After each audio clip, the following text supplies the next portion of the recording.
One of my favorite characters in the Bible is Elijah. I don't know if any of y'all know about Elijah, but he doesn't show up until 1 Kings chapter 17, verse 1. And when he shows up, he tells King Ahab there's not going to be any dew or any rain until I say so. Well, you know, that's a pretty big, tall stroke for one guy talking to a king. Well, anyway, when he did this, that kind of infuriated Ahab, and it also infuriated his wife. Who was his wife? Jezebel. Ahab's wife, Jezebel. You ever know where we get that from? You're a Jezebel. We get that out of the Bible. Okay. She wasn't a very nice woman. Let's put it that way. So, the God tells him, he says, go out by Cherith Brook, and I'll have the ravens bring you food, and there'll be water there in the brook, so you'll be fine. So he goes out there, and sure enough, twice a day, the ravens bring him meat. He's got water by the brook, but then the brook dries up. It's a drought. God tells him, well, I want you to go into this town. It's not too far away. He said, there's a widow woman there. He said, you can stay with her. So he goes there, and he says, can you make me some bread? And the woman says, I'm about out of flour and about out of oil, and I was fixing to make the last cake, and me and my son's going to eat that last cake, and then we're going to lay down to die.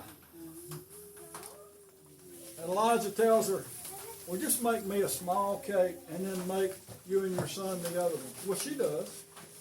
She makes him a small cake. And he tells her, don't worry about it. As long as this drought's here, you'll have flour and oil that'll never run out. Also, while he's there, the boy dies. She's got a son and the boy dies. And she's distraught. But you know what he does? He picks the boy up, he takes him up to his room, he lays him down on his bed, and he lays on top of it. And he prays for the Lord to bring life back to him. And he did. So, you know, Elijah is the first, I believe, to raise one, let's call it resuscitation. Okay, Jesus was resurrected. This is resuscitation because you're going to die again. Now, this drought lasted 3 years. Whoa.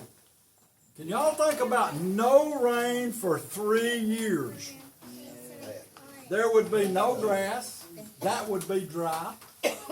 Everything would be dry. It would be nothing but dust.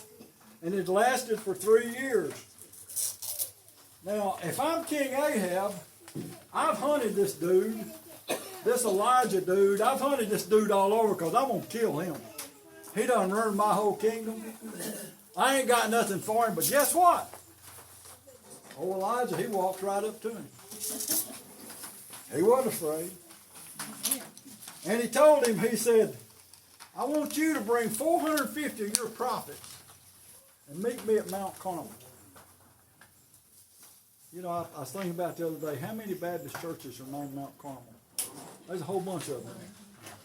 Well, y'all know the story of Mount Carmel, but I'm going to tell it anyway because I think it's one of the best stories in the Bible. He shows up with his 450 prophets, and he tells them, he says, I got 2 bulls here. Y'all pick out the one you want. Y'all get it. Here's all the wood. Y'all pick out the best wood. I don't care what you pick out. And he said, you cut up your bull and you put him on your pile for sacrifice, and then I'll fix mine. And then after he got his fixed, he dug a trench all the way around his. Probably about that deep, they think. And then he told them to bring water. Now remember, there'd been no rain, so God had provided water for him to wet that wood. He wet his wood till water was running out of that trench. And then he told the prophets of Baal, he said, call down fire from heaven. And so your God will take your sacrifice. Well, for about 5 or 6 hours, they prayed for fire. And they didn't get it. And so he said, bring some more water. Put some more water on that. So they put more water on it. And he prayed for fire. And fire came down from heaven and not only took the sacrifice, it took the wood, it took all the water, it dried everything up completely. And then after that, they took the 450 prophets of Baal down into the valley of Kidron and killed them. Because God had showed himself through Elijah. Right after that, he tells Ahab, he says, it's fixing to rain. He says, meet me at Jezreel.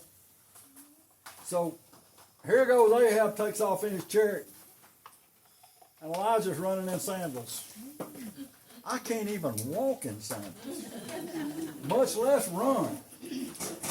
He beats the chariot to Jezreel. And the rain's gone. And the drought's over. Now, when Ahab gets home, he tells his wife, which most of us do, he tells his wife what happened. God brought down fire, took the sacrifice. Baal couldn't do it. They slaughtered all of Baal's prophets. Well, you know what that did to her. Oh, she's ill now. You think she was ill before, she's really ill now. And she sends word to Elijah, as long as I have breath in my body, I will kill you just like you killed him.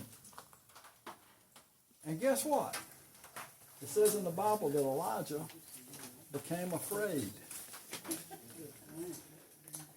In the 3rd verse of chapter 19 says, he was afraid and rose and ran for his life to Beersheba. Now, there he turned loose his servant, and they said he went for 3 days out into the desert, into the wilderness, and he lay down under a broom tree. Y'all know what a broom tree is? It's probably the only place you'll find shade in the desert. It's a little old tree. It's about that tall, about this wide. It just barely casts a small shadow. Well, he lays down under that broom tree and says, I'm done, Lord. I want you to take me out of here. I want you to kill me just like all the other prophets have been killed. I'm done. I'm finished. He lays down, he goes to sleep. An angel wakes him up with a cake of hot bread and some water and says, eat. And he does. And he goes back to sleep. The angel wakes him up again. Tells him, eat and drink. You have got a journey of 40 days and 40 nights that you have to make. He must have ate a lot of bread. Or he took some with him. Because I can't imagine going 40 days and 40 nights without food. Jesus did it. Elijah did it. Now, y'all know where he showed up at? Mount Sinai. He climbs Mount Sinai after 40 days and 40 nights with no food, which I can't make it 40 minutes without food. But anyway, he climbs that mountain and he goes up there, and he's really ill. He's really mad, if you want to know the truth. They said, God, why are you doing this to me? And God says, stand still and I'll pass by you.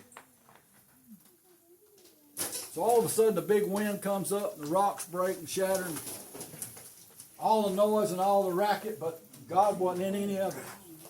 And then there was a small whisper. And that's when God spoke to him. And he told him, I'm not done with you yet. I got something else for you to do.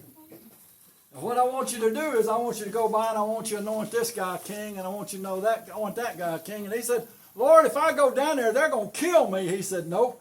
He said, anybody comes after you from this guy's tribe, this king will kill. And anybody comes from that tribe, that king will kill. Don't worry about it. Nobody's going to kill you.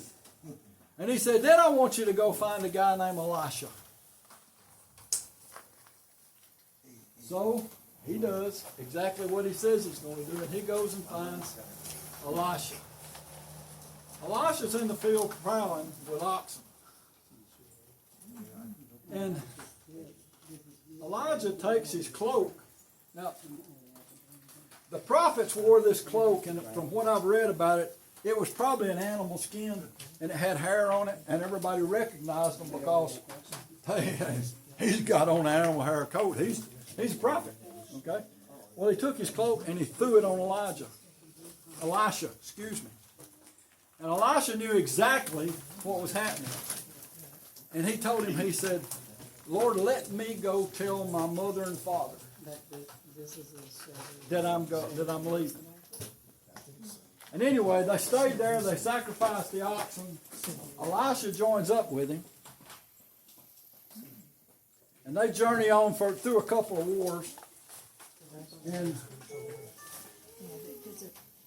they're walking down the road together. And all of a sudden, a chariot of fire driven by horses of fire separates the two. And Elijah is taken up in a whirlwind to heaven. As far as I know, there was two people in the Old Testament that were taken up. One of them was Enoch, and the other one is Elijah. Now, what does that mean for us? What does that story mean for us? You know, there's always something that comes out of it. The point is we're never finished. If you're a Christian, you're never finished. If you've got the Holy Spirit, you're never finished. There's always somebody that needs help. There's always somebody that needs to be talked to. There's always somebody that needs to be witnessed to. There's always somebody that needs to be loved. And that's our job. That's why we're never through till, as I've said before, they throw the dirt in my face. But then I ain't through either. Because now I got a heavenly home. So, if you want to read his story, it starts in 1 Kings 17, and I think ends in 2 Kings chapter 2 or 3, when he's taken up. I got it here somewhere. It's 2 Kings chapter 2, verse 11 is when he's taken up. The amazing thing about it was after Elijah was taken away, Elisha says, God, where are you? And God showed up. And that's when he said, what do you want? And he said, I want twice what he had. Now, you think, wow, that guy was a prophet. No wonder he wanted twice. Hey, people, we can live that life too. We can live a life where somebody can look at us and say, I want twice of what he's got. I want twice of the Holy Spirit. I want 2 times. But you know, we all kind of walk our way through life and think, I'm going to heaven because I believe. Well, yeah, you are. But there's other things you got to do if you believe. You not only got to believe in Jesus, you got to try and live like Jesus. I've told y'all before, we're all sinners, I know that. But I really honestly believe that we can almost live without sin in our life. I didn't say we can completely, but I said we almost can. And it's where you put this thing right here. I'm still bad about traffic, y'all. You know, that still gets to me. Somebody cuts me off or somebody driving like a full-blown idiot. But I'm doing better there. Okay? I'm doing better there. Every time I do it, I say, Lord, I'm sorry. I didn't do that. But we can all live a better life, and we can all live a sin-free life.